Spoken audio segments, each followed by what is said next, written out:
Hey everyone, it's technology expert Burton Kelso here with another tech tip to help you get the most out of the technology in your life.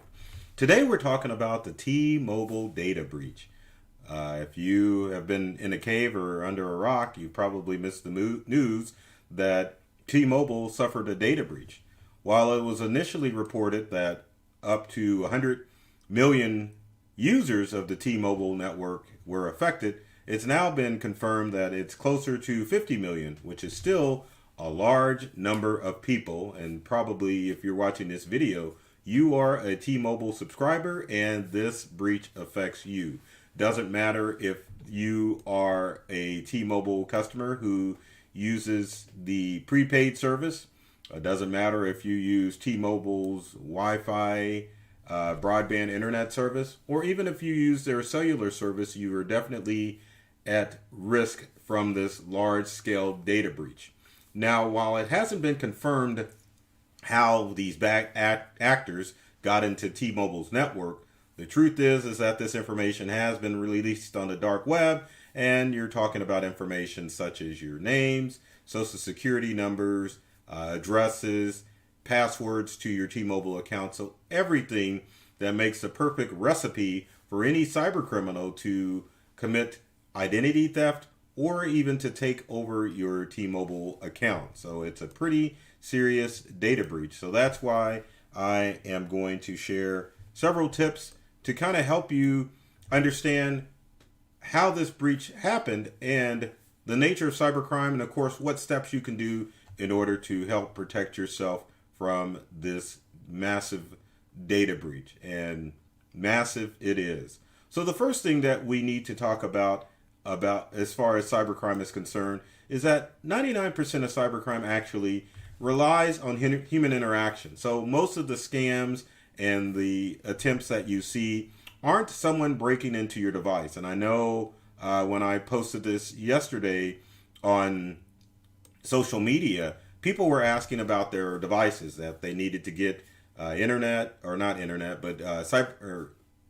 software for their devices, if they needed to change the password on the devices. Understand that this breach happened on the end with T-Mobile, and this actually fits in the 1% of data breaches that occur because cyber criminals normally target larger corporations. You smaller folks out there like myself, criminals really don't care about trying to break into your device because it is too hard. Most of your tech devices, or I should say all of your tech devices, have the protection built in that are going to help prevent criminals from logging into your devices. Those tools are firewalls that are installed on every Windows and Macintosh computer. The fact with your smartphone, you're connected directly to a cellular network, which under most circumstances means that you have information or your information isn't going to get accessed by criminals. But also you have antivirus software built into your operating system. So, and phones only really get affected if you download a bad app from the App Store or the Google Play Store. So all of your devices protected. So you sometimes have to worry about that 1% because that is the percent that's out of your control. The other 99% of it, you definitely can take steps to make secure passwords. Change your passwords during breaches like this and other things I will talk about further in this video.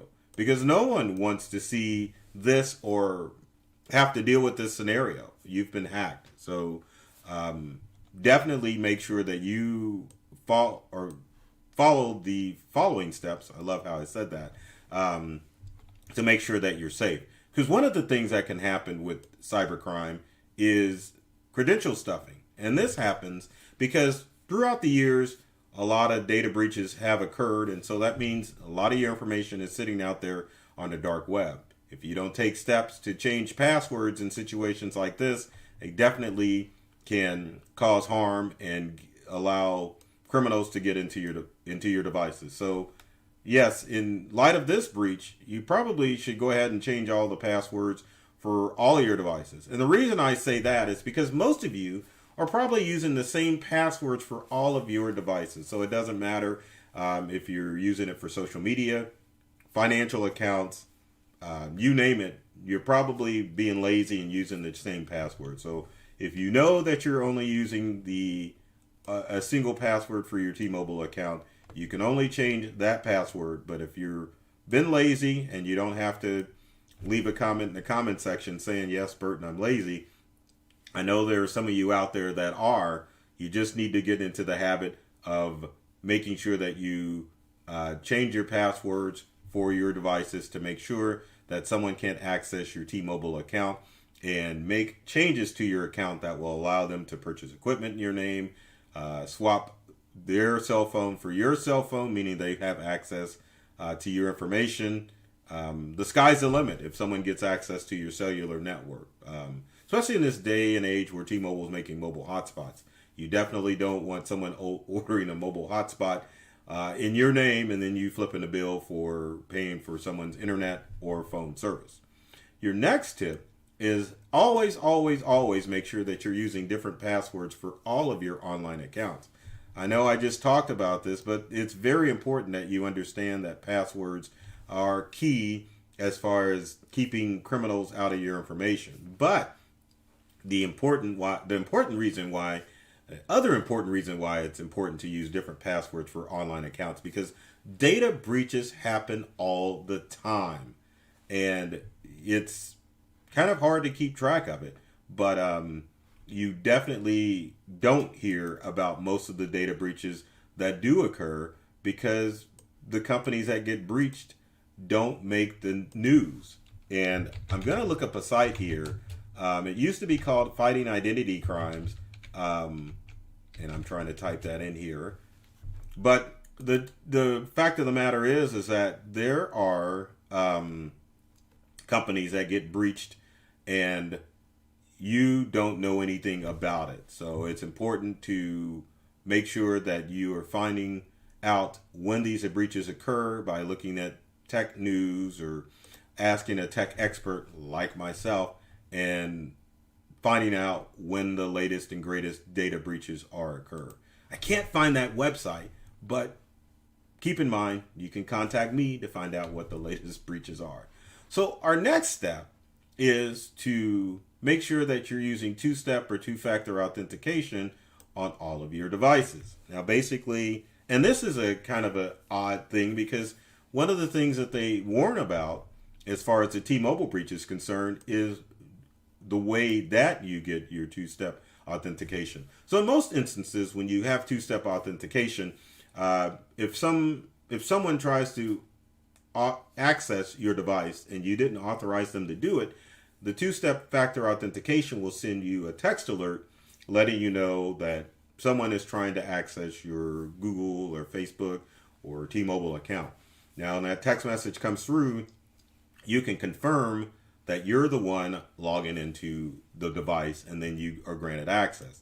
Now, in light of this T-Mobile breach with the two-step or two-factor authentication, what is being recommended is that you set it up so that the app lets you know. So if you haven't been a fan of the T-Mobile app, download it, because if you can use it as the second step of the two-step authentication, so that if someone's trying to log into your account, or if you're trying to log into your account, then you definitely can make sure that the app is going to notify you. Because the problem with the whole text message scenario, especially when you're dealing with a mobile carrier, is that if someone already has access to your information, which, you know, it could be happening right now, you definitely want to make sure that it's coming through the app as opposed to coming to text messages, because normally cyber criminals will take over the phone and the text messaging aspects of your account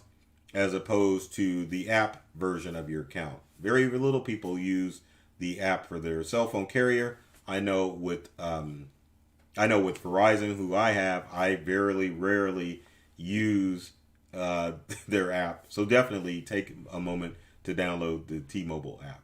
Now, one of the last things, and then there's more stuff that I need to share, that you need to do is to sign up for credit protection services.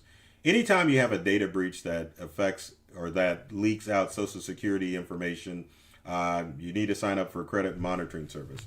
Now, T-Mobile is going to offer the services to affected customers, but in this day and age, it may not be an idea to sign up for some credit protection services. Or better yet, if you're in a position where you've got all the stuff that you want and you don't think that you need to use your credit for anything, you can freeze your credit.